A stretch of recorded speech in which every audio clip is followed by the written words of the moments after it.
We're about to begin a brand new love journey. Comment where you're watching from so we can see that our Soul Stories family is all around the world. The morning in the Ashford mansion was so quiet that even the sound of a cloth sliding evenly across the marble floor could be heard. Emily Carter, 26, knelt beside the grand spiral staircase, her small but steady hands tirelessly polishing each step. Sunlight streamed through the glass windows, reflecting on her sweat-dampened face, yet her eyes remained bright and determined, as if nothing could make her stop. Emily was the kind of person who never did anything halfway. Even if it was just cleaning, she wanted everything spotless enough to reflect a mirror image. For her, labor was a source of pride, the only way to keep herself and her frail mother alive in a world where opportunities rarely opened for the poor. Heavy footsteps echoed from upstairs. Emily froze, looked up, and her heart tightened. That gait, those shoes. She recognized them immediately. Ryan Ashford. He appeared in a designer shirt with the top button undone, expensive jeans, and perfectly slick-back blonde hair. On his face, a pair of sunglasses was completely unnecessary indoors, but Ryan always wanted to stand out. In his hand, his phone lit up nonstop with messages from friends, party invitations, and pointless outings. Cleaning again? Ryan wrinkled his nose, inhaling sharply as if the smell of detergent were the worst thing in the world. This whole house always reeks of chemicals. Do you realize you're ruining the air like this? Emily lowered her head slightly, her voice still gentle. Sorry, Mr. Ryan. I'm only following orders. The stairs are still wet. Please wait just a few more minutes. Ryan stopped at the top step, raising a brow as he looked down. His half smile curved with mockery, full of challenge. You think I have time to wait? I have an appointment. My friends will laugh in my face if I show up late because of a maid.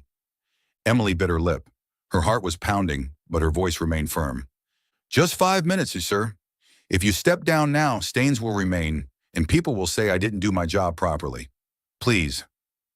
That small act of defiance was enough to challenge Ryan. He was accustomed to people bowing to him and indulging him. A maid daring to say no was an insult. You're blocking my way? Ryan's voice dropped, his blue eyes flashing with anger.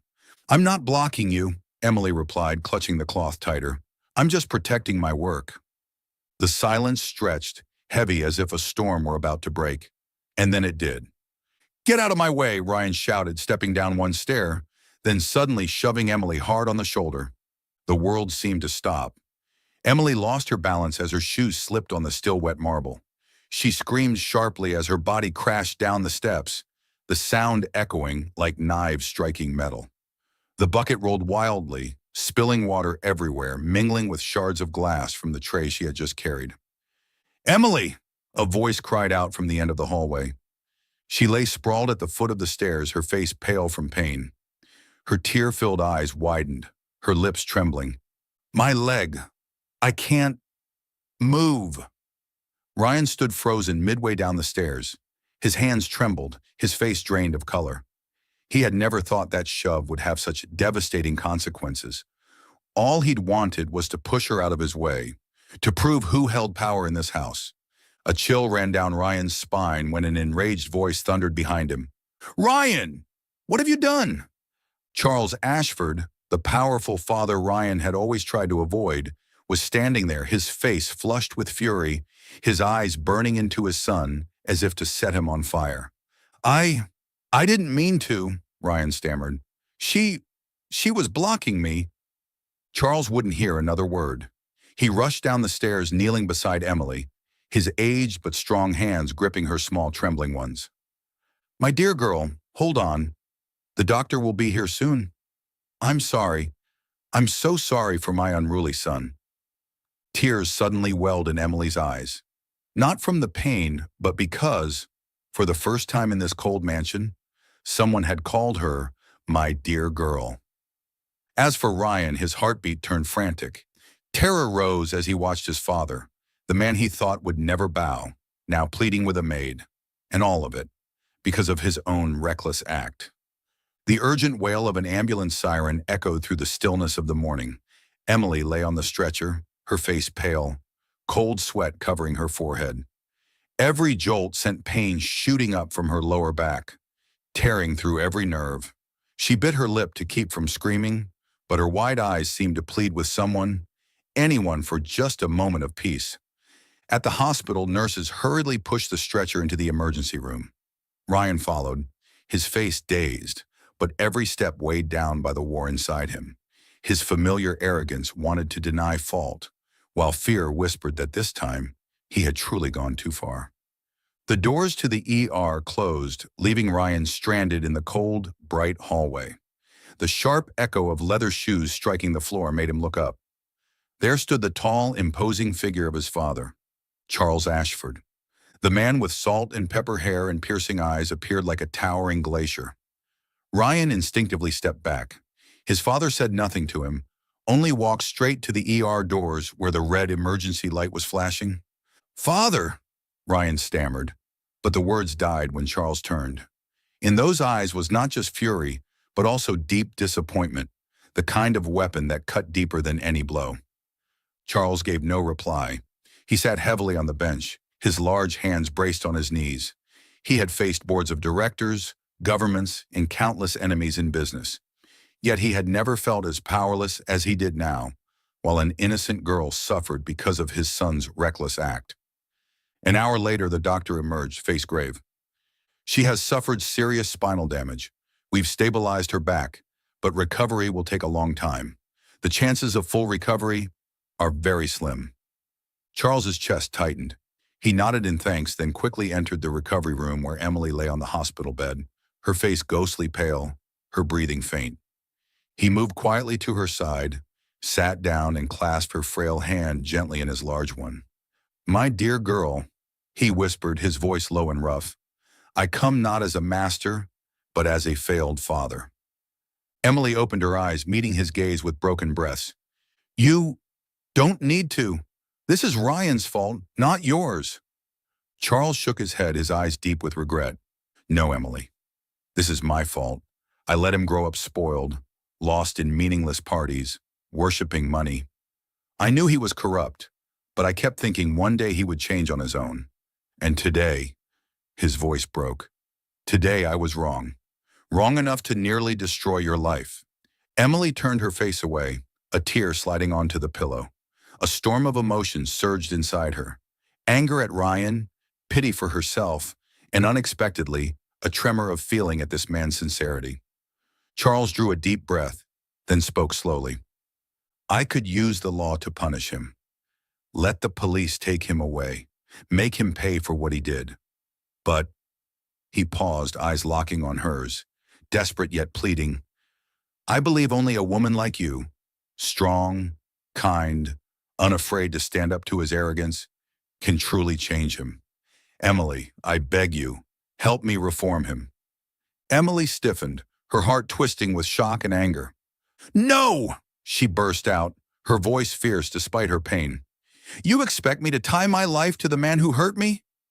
To turn this tragedy into a lifelong chain? I am not a tool to fix your son, Mr. Ashford." The room went silent. Only the steady beeping of the heart monitor filled the air. Charles did not argue. He bowed his head, his broad hand still holding hers, unwilling to let go. "I understand," he said quietly, his voice heavy as stone. "You have the right to refuse. You have the right to hate him, even to hate our whole family. But Emily," he lifted his gaze, his eyes burning with sincerity, "I see in you a strength I have never once seen in Ryan. You stand firm. You say no. You fight for what's right. That is what he lacks, and without you, he will never learn." Emily bit her lip.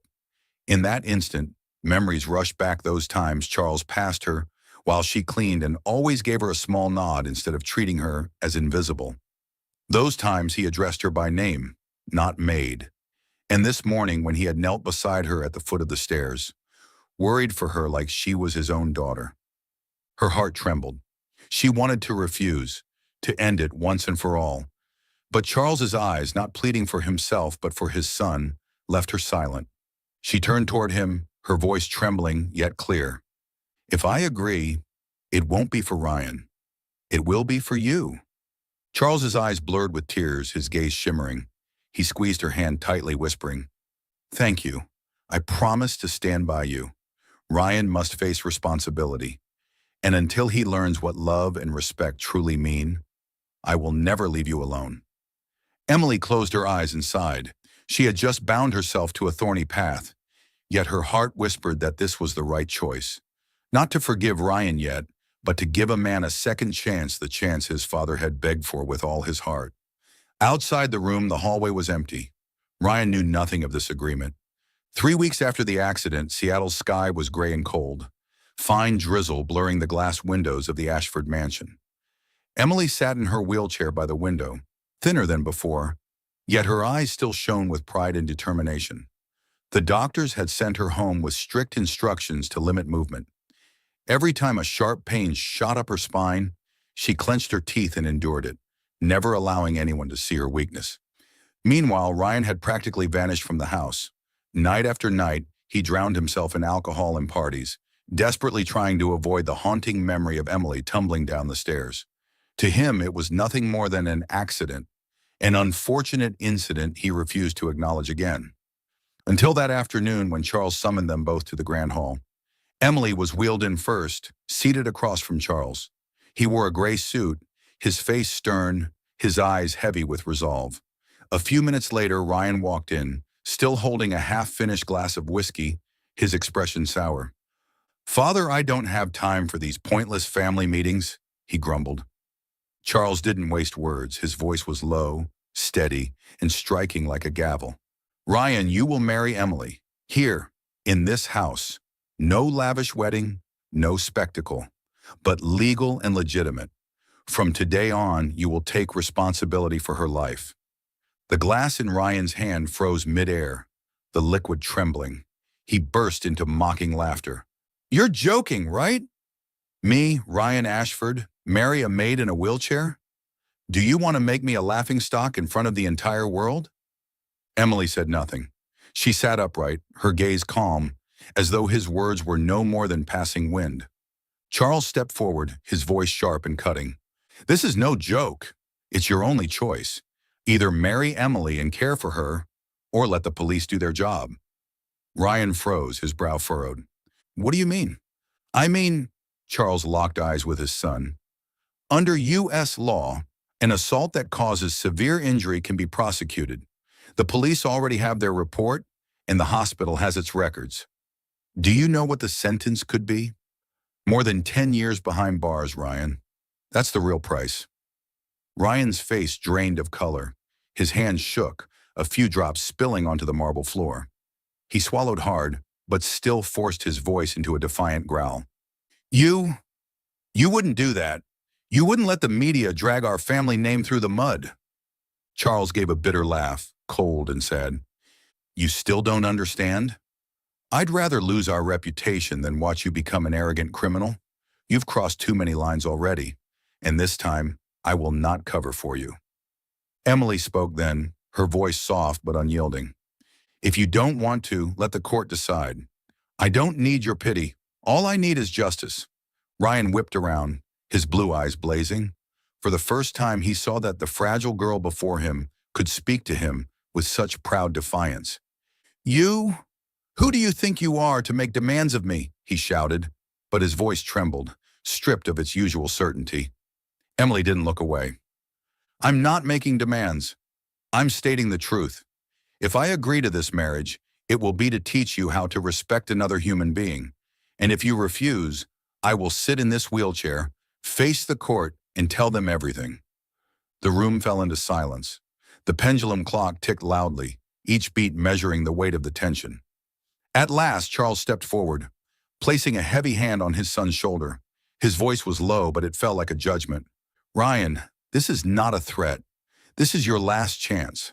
Marry Emily, not for me, not for this family, but because it's the responsibility you created. This is your final chance to become a man."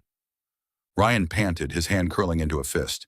In his eyes, arrogance, fear, and humiliation twisted together. Never before had he been cornered like this. Emily sat quietly, her gaze bright, as if saying, "I'm not begging, I'm not pleading. The decision is yours." Outside, rain began to pour, pounding against the roof like the background music of a verdict already passed.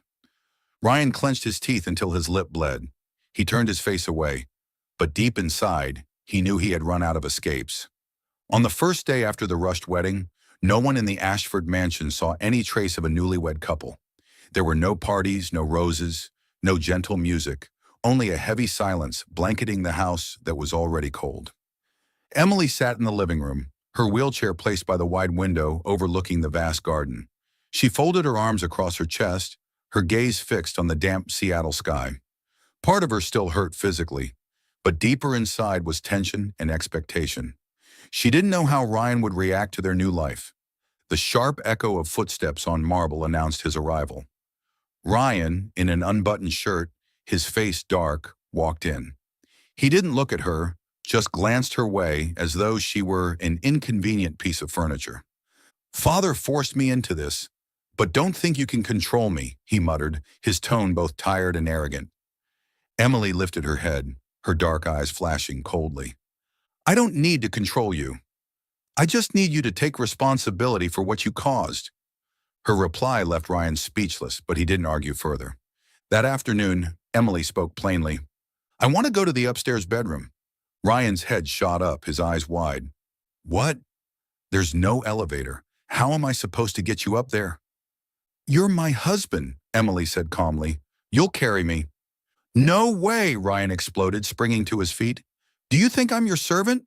"No," Emily answered immediately, her gaze steady. "You're the man who pushed me down the stairs. And now you'll prove you're strong enough to carry me back up, step by step, without letting me fall again." Ryan's fists clenched, veins rising on his arms. But from the doorway Charles appeared, his eyes as sharp as blades. That single look was enough to silence Ryan. Fuming, he bent down, slid his arms beneath Emily's small frame, and lifted her. She was lighter than he had expected, but that lightness carried the heaviest humiliation he had ever felt. Step by step, sweat beaded on Ryan's forehead, while Emily kept her expression calm, even tilting her chin slightly, as if to remind him who now held the upper hand.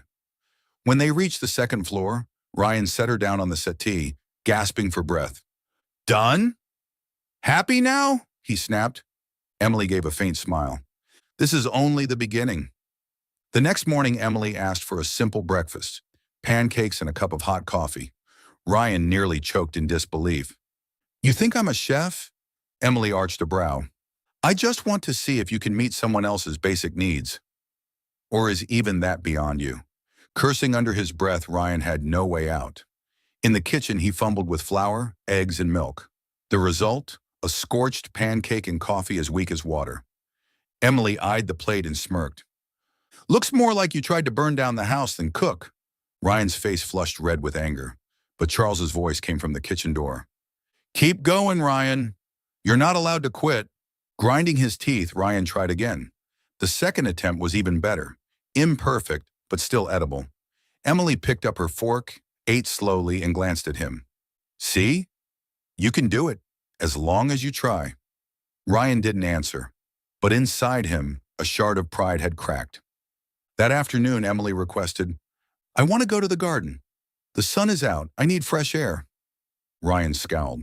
"You could ask one of the staff." Emily shook her head. "No, you're my husband. It's your responsibility to take care of me." Grinding his teeth again, Ryan pushed the wheelchair out to the garden. Rose petals swayed in the breeze, sunlight filtering through the leaves in shimmering patterns. Emily inhaled deeply, savoring the freedom in every breath. As for Ryan, each step pushing the chair burned with humiliation. He, who once lived for sports cars, was now pushing a maid in a wheelchair. But when he caught Emily's grateful gaze, not the look of a victor, but of a woman who cherished life itself, Ryan faltered. A strange feeling washed over him, bitter and unsettling. That night, Ryan returned to his room, tossed his shirt onto a chair, and raked his hands through his hair. He felt stripped of all his masks, exposed in his helplessness before the girl he had once scorned. His father's voice echoed in his head. "This is your last chance to learn how to be a man." Ryan slammed his fist onto the desk, furious. But deep down he knew there was no way back. Meanwhile, Emily, alone in her second-floor room, leaned against her pillow. She closed her eyes, a faint smile curving her lips. Not out of triumph, but because she knew these small lessons were beginning to work. Ryan might hate her, might despise her, but day by day he would be forced to learn responsibility, something he had never known before. Outside the window, Seattle's rain fell softly, like the ticking clock of a long journey ahead. A journey not only for Ryan to learn humanity, but for Emily herself to understand. Sometimes changing a person requires more than pride. It requires patience and compassion. The Ashford Mansion's kitchen had always been a place reserved for the private chef. But ever since Charles imposed his punishment, Ryan was forced to step in there every morning like a schoolboy dragged to class. The spacious kitchen with its gleaming white marble counters, polished wooden shelves, and rows of shining utensils felt to him like nothing short of a torture chamber. Emily sat nearby in her wheelchair, a book resting on her lap, her eyes following Ryan's every clumsy move. She didn't give orders as she once had. She simply observed in silence, her gaze a mix of pride and curiosity. Ryan, sleeves rolled up, was struggling to flip a pan of eggs. "It's simple, really," he muttered, as though to reassure himself. But when hot oil splattered, he jerked back, tilting the pan, and in an instant, the eggs turned into a blackened mess. Smoke rose, the alarm shrieked shrilly overhead. Ryan coughed, waving a towel frantically. "Damn it! Stupid kitchen!" he barked, slamming the spatula onto the counter. Unexpectedly, Emily laughed. At first, just a soft chuckle, but then it grew into bright, unrestrained laughter that filled the kitchen with an unfamiliar sound, in a room used only to the clatter of pans and Ryan's curses. He spun around, eyes wide, staring at her in disbelief. In that moment, Emily was no longer the stern, proud woman in a wheelchair ordering him around. She was simply a young woman, her smile lighting up the entire room. Ryan froze, his heartbeat pounding in his chest. He had never seen that smile before. Until now, Emily had only looked at him with cold eyes and pressed lips full of pride. And now, for the first time, he saw another side of her, one that left him speechless, forgetting all about the chaos on the stove. "What? What are you laughing at?" Ryan asked hoarsely, awkwardly. Emily wiped a tear from the corner of her eye, her lips still curved. You look exactly like a little boy in the kitchen for the first time. All that arrogance disappeared the second the pan burned.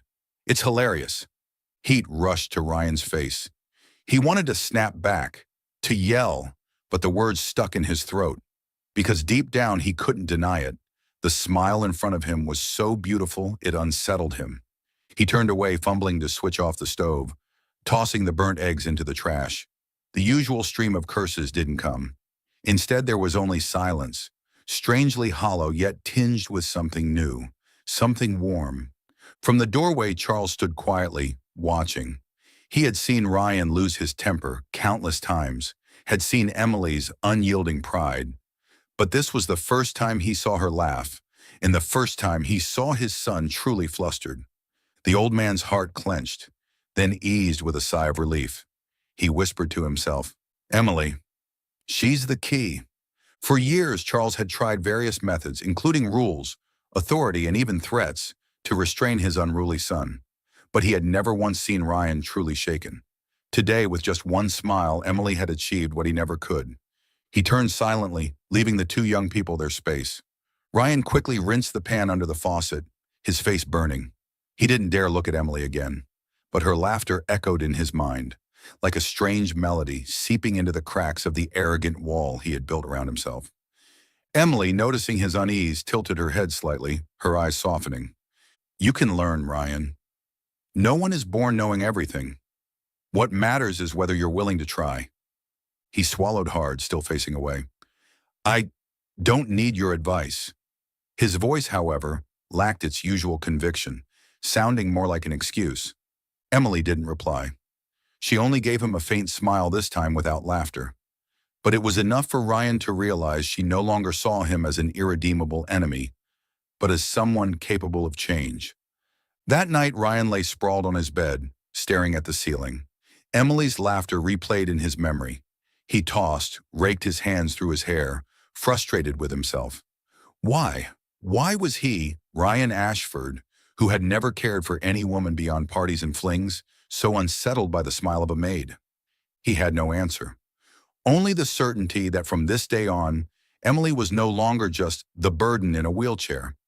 In her eyes, he had glimpsed something that both irritated him and drew him in. Out in the hall, Charles passed by, his eyes quietly gleaming with hope. He believed the cracks had begun to form in his son's wall of arrogance, and through those cracks, light Emily's light would slowly find its way in. The Seattle sky that day was heavy with clouds, as if foreshadowing an oncoming storm.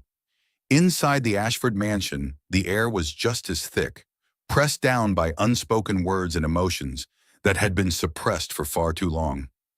Emily sat in her wheelchair in the living room, turning the pages of a book with restless hands while her mind churned in turmoil. Over the past weeks, Ryan had carried out the small tasks she asked of him, cooking, carrying her upstairs, and pushing her into the garden. He did them all reluctantly, sometimes clumsily, sometimes sarcastically. Emily endured with patience, but the wound in her heart had never healed. That afternoon, Ryan walked in, his shirt unbuttoned, his hair still tousled from the wind outside. Tossing his car keys onto the table, he said in a careless tone, "What is it this time, Emily? Dinner? Another stroll in the garden? Or maybe one more test to humiliate me?" Emily froze, her eyes flashing like blades.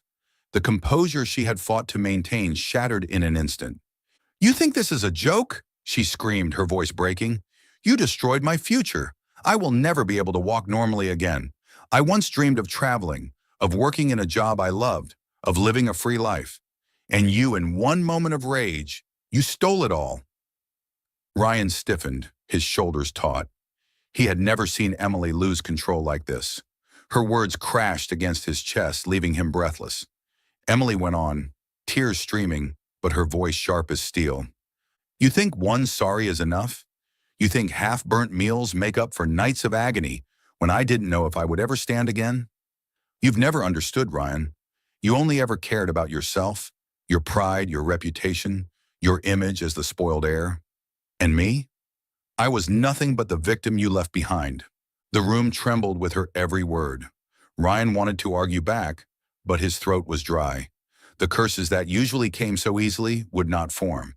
In that moment, he realized she was right. Every word was true. He had never once thought about her pain, only about his own humiliation. He fell silent. For the first time in his life, that silence was not born of arrogance, but of having nothing left to say. Emily wiped her tears, drew a shaky breath, and turned away. "I don't need your pity. If you really want to make things right, prove it with your actions. If not, stay in your selfish little world. I don't care anymore." Ryan stood frozen, his heart heavy. In his green eyes, once blazing with fire, there remained only confusion and a deep crack named guilt. That night, the mansion was eerily quiet. Ryan shut himself in his room, sitting in the dark. The glass of whiskey on the table emptied slowly, but no amount of liquor could erase the image of Emily's tears or the sting of her words. He turned his chair toward the window, staring at the rain lashing the glass, his chest weighed down by an unfamiliar feeling. Shame. For the first time, he understood the world didn't revolve around him. For the first time, he saw himself as small and despicable. In the living room, Charles sat across from Emily. The lamplight bathed his face in warm gold, softening its lines but revealing his weariness. He listened as Emily recounted the argument, his eyes thoughtful. "You see," Emily's voice still trembled, "he's never truly cared about my pain. I don't know how much longer I can bear this." Charles sighed, his hands tightly clasped together. "Emily, I'm sorry. From the bottom of my heart, I never wanted you to carry this burden, but my son Ryan is changing. I can see it, and that's because of you." Emily remained silent, staring down at her thin hands. "You think I don't know?" Charles went on, his voice thick with emotion. "I tried everything. Laws, discipline, even threats. However, it never once prompted him to truly reflect on himself. Yet in just a few weeks with you, he's begun to stay quiet. to listen, to feel shame. Don't you see? You are the key, Emily. She lifted her head and met his gaze, sincere, pleading. It wasn't the gaze of a powerful billionaire, but of a desperate father, placing all his hope in her. Keep going, Charles whispered, placing a hand on her shoulder. My son is changing because of you. I know it's hard, but you are not alone. I'll stand behind you, always. Emily gripped the arms of her wheelchair, her heart tangled in conflict. She was still angry, still in pain, but a small part of her heart softened. Perhaps she truly was the only one who could teach Ryan to be human. And if she could, then it wasn't only to save him, it was also to reclaim justice for herself. That night, Emily sat alone in her room, listening to the rain outside. She recalled Ryan's bewildered face when she shouted, and remembered his silence, which was no longer arrogance, but something heavier. A faint flicker of hope sparked within her, but she pushed it away. He hasn't changed, she told herself. Yet deep down she knew Charles was right. Something inside Ryan was beginning to crack, and Emily, with her strength and compassion, would decide whether those cracks could become a door for the light to enter. Spring came slowly to Seattle. The sky remained gray, the persistent rain blurring the windows of the Ashford mansion. In the large upstairs room, Emily sat by the window, watching the tender buds emerging in the rose garden. Her hand rested lightly on the wheel of her chair, as though trying to feel the faint trace of hope creeping into her heart. The door opened softly. Charles entered, tall and dressed in a simple, light gray suit. In his hand was a thick folder. His expression was heavy, but his eyes carried a determined light. Emily, he said, settling into the seat across from her, his voice gentle yet firm. I've spoken with a group of doctors in Boston. They offer a specialized program for individuals with spinal injuries. I want you to go there. Emily looked up, startled. Boston? I've never even thought about leaving Seattle. Charles gave a small nod, his gaze resting on her immobile legs. His voice lowered, warm and almost confessional. Whether or not my son changes, I still want you to have your legs back. That is the fault of our family. My fault for spoiling him too much. His fault for letting arrogance destroy your future. I cannot sit by and watch you suffer like this. His words dropped like stones in Emily's chest. Since meeting Charles, she had seen in him something Ryan never had. The honesty of a father who could admit he was wrong. You don't have to do this for me, she whispered, her voice trembling. I never expected repayment. No, Emily, Charles cut in, his tone decisive. This is not repayment. It's a responsibility. You've suffered enough. If there's still a chance, I must help you reclaim your future. I don't want to live the rest of my life carrying this guilt. Tears welled in Emily's eyes. She lowered her head, avoiding his steady gaze, her heart tightening with both emotion and a flicker of trust. When Charles announced the plan, Ryan nearly exploded. Boston? Are you serious? He slammed his hand on the table, his eyes blazing. You expect me to drag myself halfway across the country to babysit her? My life is already chained to this marriage, and now you want me to play nurse too? Emily sat nearby, her eyes darkening. She bit her lip, ready to respond, but Charles rose, his voice thunderous. Silence, Ryan. Do you even hear yourself? This isn't optional. If you have even a shred of decency left, you'll go to Boston with Emily. If not, I'll personally see you brought before a judge to be sentenced as you should have been. Ryan froze, his fists clenched tight. He turned on Emily, his voice seething. You must be thrilled, aren't you? A trip to Boston, a chance at salvation, while I'm dragged along behind you. Emily didn't look away. Her voice was calm. I don't need you to come. If you feel burdened, I can go with the doctors and Mr. Ashford. Her words stunned him. In her eyes there was no reproach, only absolute resolve, as if his presence no longer mattered at all. That very indifference pierced him with a strange ache, the fear of being completely discarded. That night, Ryan wandered the garden, the taste of alcohol still on his lips. He looked up at the faint glow of light from Emily's window. The image of the small woman in her wheelchair, proud and unyielding, burned in his mind. He remembered her laughter when he burned the pan. He remembered her tearful cry, You destroyed my future. Those memories cut into him like knives, shredding the arrogant shield he had always hidden behind. Ryan gripped the iron fence, sighing heavily. For the first time, he realized his greatest fear wasn't losing his freedom, but losing Emily. Not because she chose to leave, but because he lacked the courage to stay. The next morning, as Charles prepared travel plans with the doctors, Ryan suddenly walked into the room, his face tense but his eyes unusually clear. "Father," he said firmly, "I'll go with her. Not because I'm forced to, but because I want to." Emily looked up, startled. Doubt flickered in her gaze, but so did a faint softness. Charles nodded slowly, a rare smile tugging at his lips. "At last, Ryan. At last, you've said the words I've been waiting to hear." The plane left Seattle's airport on a misty morning. Emily sat by the window, looking down at the drifting clouds. Beside her, Ryan folded his arms and pretended to sleep, though his heart beat far too quickly. Between them, no words were spoken, but the silence was no longer suffocating. It felt like the pause in music before a new melody begins, a melody of hope, of a chance at healing. Soul Stories fam, if you're watching on another channel, come home to us at Soul Stories, where tens of thousands of listeners and sharers come together. Rain fell steadily outside the Boston hospital window, blending with the echo of nurses' footsteps along the bright white hallways. In the recovery room, Emily lay still, her body aching after an 8-hour surgery. The incision in her back made every small movement feel like 1,000 needles piercing her.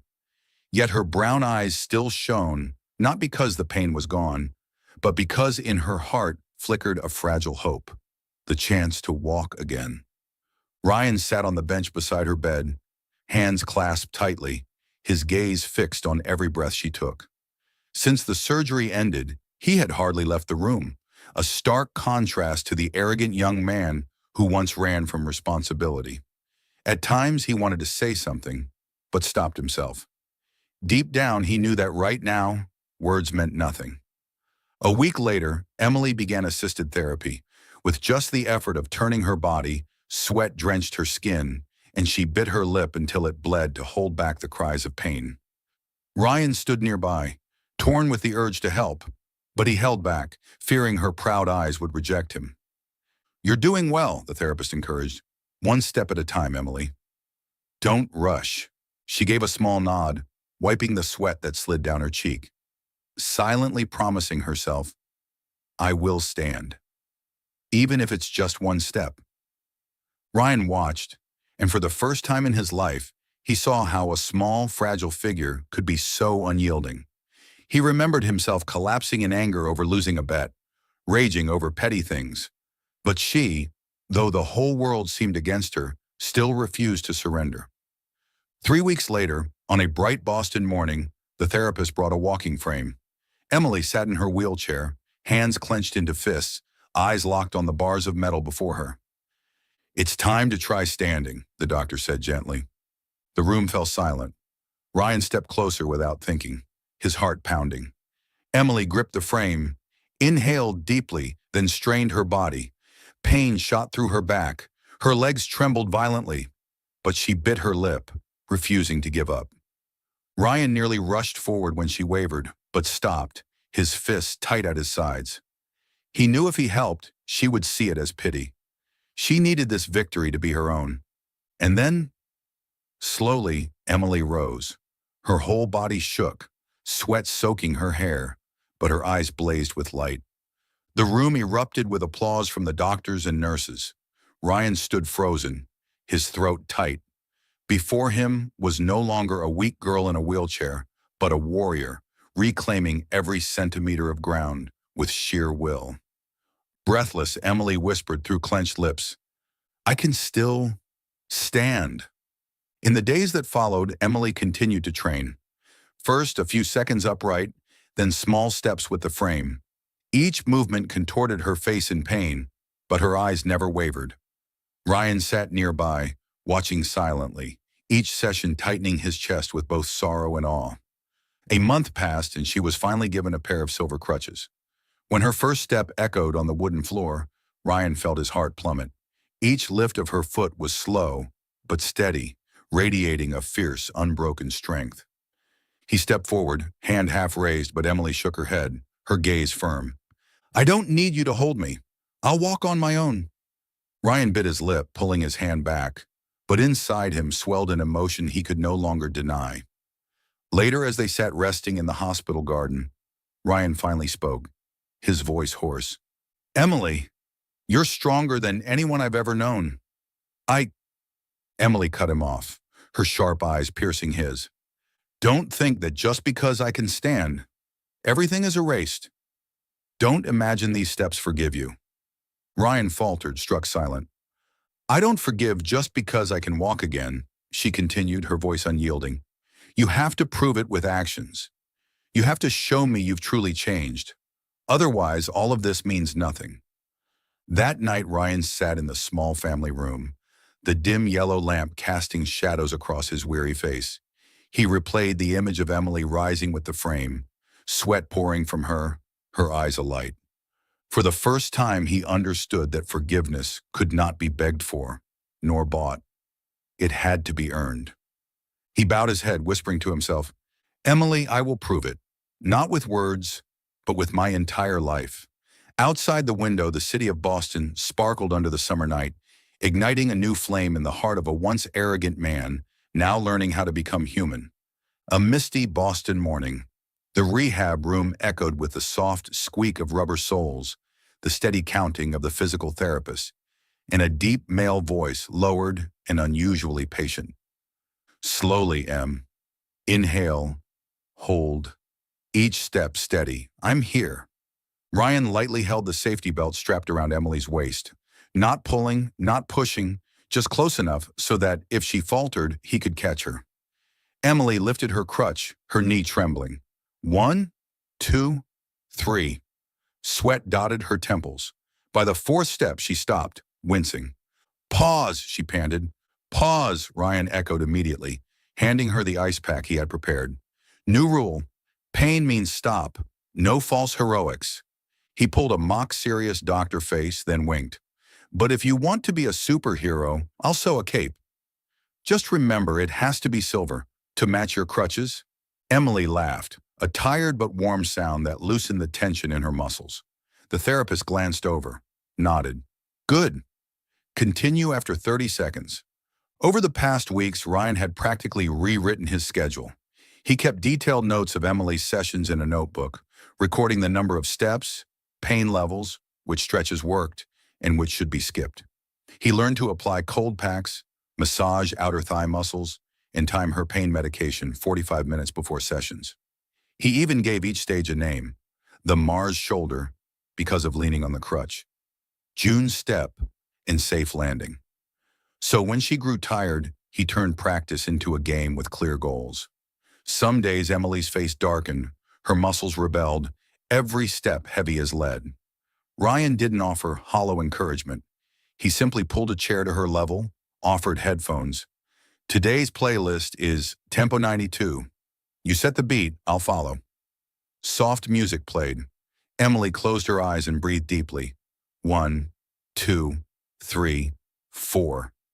On the fifth, she took a half step farther than yesterday. Ryan didn't cheer loudly, just smiled, small and warm. Better than yesterday. Outside of therapy, Ryan did things that even he was surprised by. Mornings, he woke early to make oatmeal with cinnamon and apples, making it easy for Emily to eat before training. He placed the tray at the right spot, locked her wheelchair, and adjusted the pillow behind her back to ease pressure on her spine. He checked the temporary ramp the hospital had placed at the garden exit. If the curb was too steep, he called a technician to fix it. Between cycles of pain, rest, training, and sleep, he found ways to make her smile, sticking little star stickers on her crutches, naming them Lewis and Clark because every day was an expedition, and even sketching a mini Boston map with accessible ice cream shops marked. Emily frowned when she discovered his childish tricks, but her lips couldn't hide a smile. One day he clumsily recounted an old cooking mishap. I once used salt instead of sugar. The pancake tasted like the North Sea. Emily burst out laughing, and the therapist nearly choked on his water. Strangely, Ryan no longer felt awkward doing small things. He told Charles over the phone, I've learned to fold blankets so they don't press her back, to set pillows right, and I can pick training shoes with rocker soles now. On the other end, Charles was silent for a long moment, as if swallowing a sigh of relief. In the afternoons, Ryan worked, not partying or drinking like before, but sitting in the glass-walled offices of the Ashford Capital Boston branch. He asked to sit in the intern chair, taking notes as the investment team analyzed the cash flows of an infrastructure project. On the first day, he spoke up at the wrong time and was hit with three sharp questions from the CFO. Ryan blushed but didn't snap, just said, "I don't have enough data yet. Give me a week." The next week, he came back with a neat Excel sheet modeling interest rate hikes of 50 basis points. This time, the CFO nodded. By late afternoon, Ryan stopped by the supermarket. Chicken, greens, and Greek yogurt, the doctor's recommended diet. He returned before visiting hours ended, laid out the meal tray, tested the soup, and cooled it to just warm. When Emily said, "I don't want to eat," he didn't force her. "New strategy, 2 spoonfuls, 2 minutes rest, one song. Then I'll tell you about the boardroom, where one guy coughed exactly at the tough question." Emily shot him a look and then ate everything. No one said thank you, but when he cleared the tray, her hand brushed his lightly just once. At night, after Emily fell asleep, Ryan opened his laptop to study.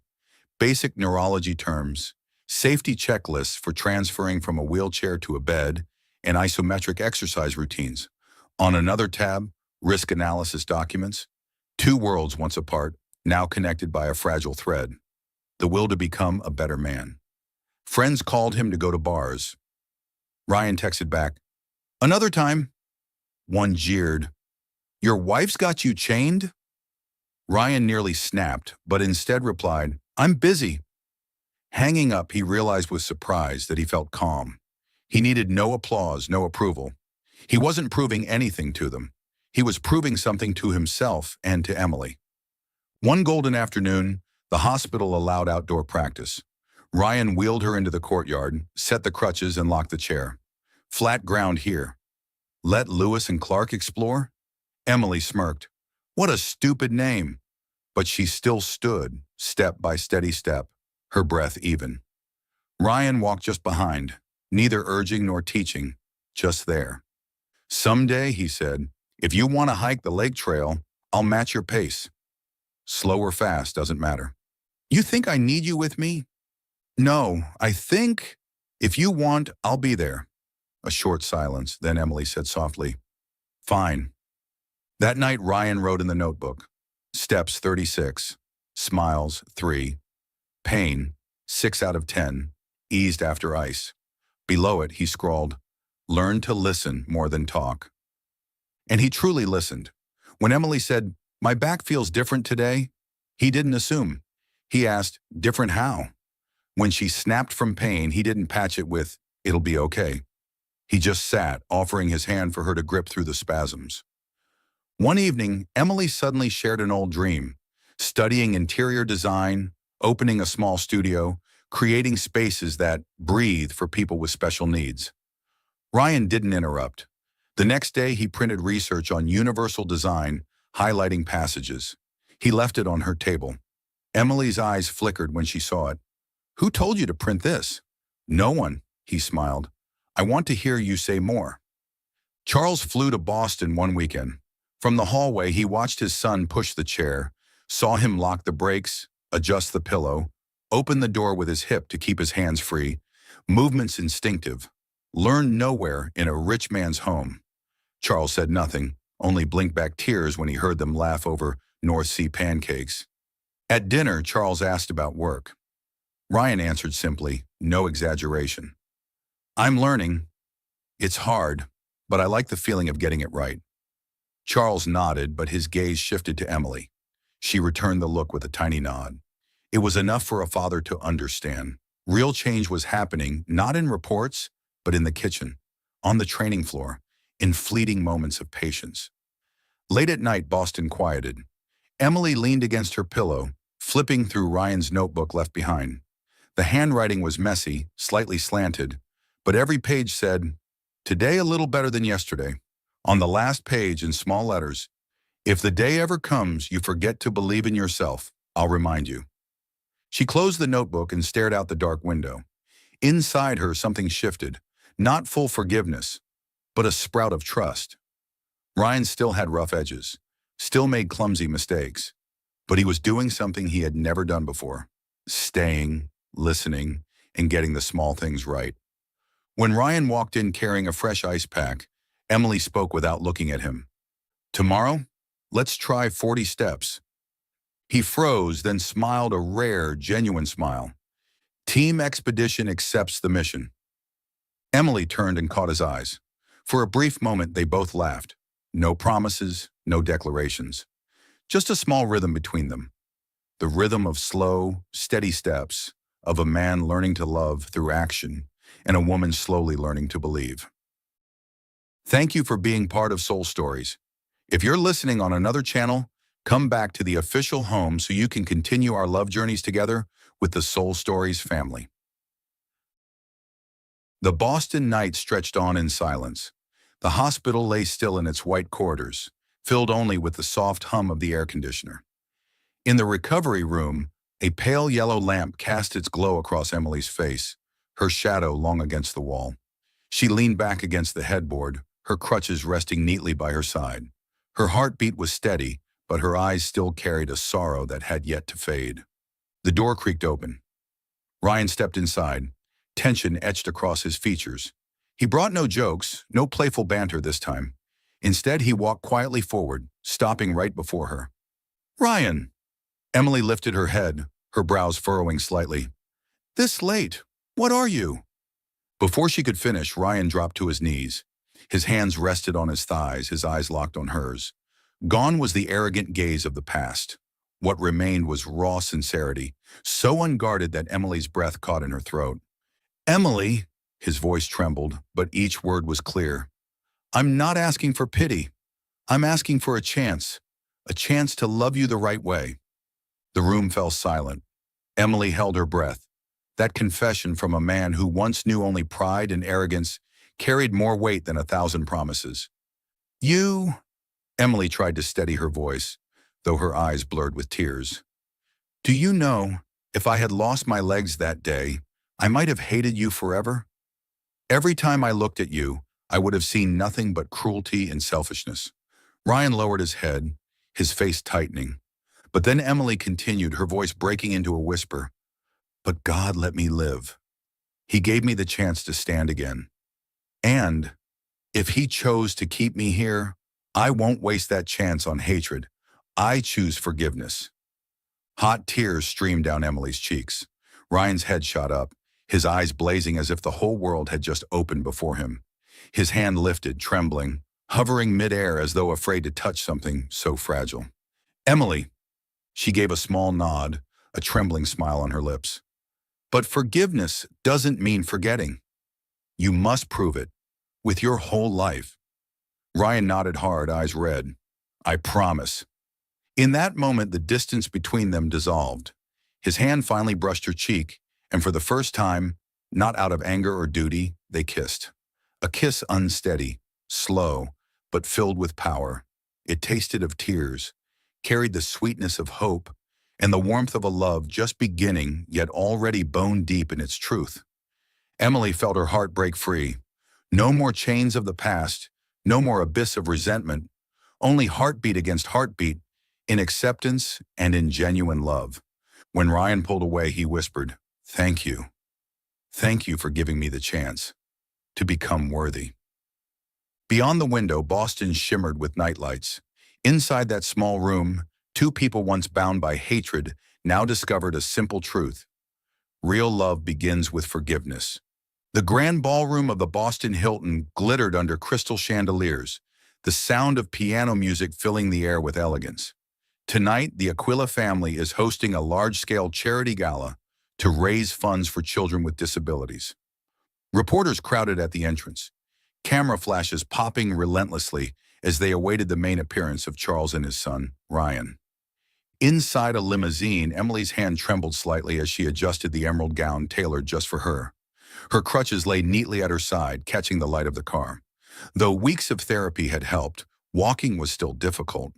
Yet the proud set of her shoulders and the brightness in her eyes radiated an undeniable beauty. Across from her, Ryan stole a glance. Gone was the smug smirk of the past. Tonight, he wore a perfectly tailored black tuxedo, his tie knotted neatly. He took a deep breath, then suddenly extended his hand. "Walk with me." Emily froze for a moment before placing her small hand into his. For the first time, it didn't feel like an obligation. It felt like a genuine invitation. The car door opened and camera flashes exploded like fireworks. Reporters shouted all at once, "Ryan, is this your wife? Who is she? What's the story between you two?" Ryan didn't shy away. He gripped Emily's hand firmly, helping her steady herself on her crutches, and walked proudly onto the red carpet by her side. Before the cameras, he paused, slipped his arm gently around her waist, and smiled. "Everyone, allow me to introduce my wife, Emily." For a brief moment, the world seemed to go still. Then chaos erupted. Shouts, questions, more flashing lights. Emily lifted her chin, her heart tightening. Never before had anyone in public called her my wife with such unwavering confidence. A bold reporter called out, "Ryan, people say you saved her after the accident. Can you tell us more?" Ryan looked at Emily, his gaze softening. Then he faced the cameras, his voice steady. "It wasn't me who saved her. It was Emily who saved me. Without her, I'd still be reckless, selfish, incapable of valuing anything in this life." The ballroom hushed for a beat. Even Charles, stationed at the reception area, felt his throat tighten. Those words weren't rehearsed. They came from deep within his son's heart. Emily stood beside Ryan, her throat constricting. Tears welled in her eyes, not from pain this time, but from pride. He hadn't hidden, hadn't deflected, hadn't leaned on money or status to excuse himself. Instead, he chose to say the truth that she was the reason for his transformation. Throughout the evening, Ryan never once left her side. He guided her from table to table, introducing her to benefactors, colleagues, and guests. No more shallow banter. Instead, he listened, spoke with sincerity, and each time Emily joined the conversation, his attention was absolute, as though she were the center of the room. Near the end of the gala, after the charity auction concluded, a female journalist approached Emily directly. "As the wife of such a high-profile businessman, do you ever feel pressured?" Emily smiled, tilting her head slightly toward the man standing beside her. "Pressure? Yes, but not from the camera flashes or events like this. The real pressure comes from believing that a marriage born out of responsibility could grow into real love. And tonight," she squeezed Ryan's hand, "I believe it can." Applause broke out, spontaneous and heartfelt.